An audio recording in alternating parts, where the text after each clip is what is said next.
இன்னைக்கு அடுத்த ஜென்மத்துல நான் விவசாய குடும்பத்துல பிறக்கணும்னு சொல்றாரு முதலமைச்சர். பாராட்டுக்கள், வாழ்த்துக்கள்.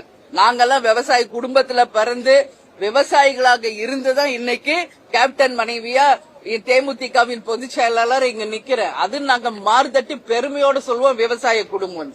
ஆனா நம்ம முதலமைச்சர் இப்ப என்ன சொல்றாரு, அடுத்த ஜென்மத்துல பிறக்கணுங்கிறார். அவர் நினைச்சா இப்ப அவர் முதல்வர், இந்த ஜென்மத்திலே அவர் இன்னும் சிறப்பா விவசாயிகளுக்கு செய்ய முடியுமே. கடவுள் என்னும் முதலாளி கண்டெடுத்த தொழிலாளி யாருன்னா விவசாயி தான்.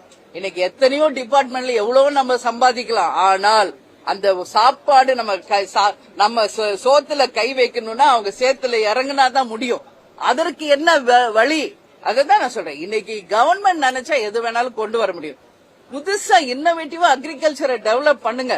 வெளிநாடுல எல்லாம் இன்னைக்கு பல டன் இன்னைக்கு உற்பத்தி ஆகுது, தரமான உணவு உற்பத்தி ஆகுது. ஏன் நம்மளால பண்ண முடியல? ஏன் இந்திய உணவுகளை ஏற்றுமதி செய்ய முடியல? பெர்டிலைசர் அதெல்லாம் மாத்துங்க. தரிசு நிலங்களை விளை நிலங்களா மாத்துங்க.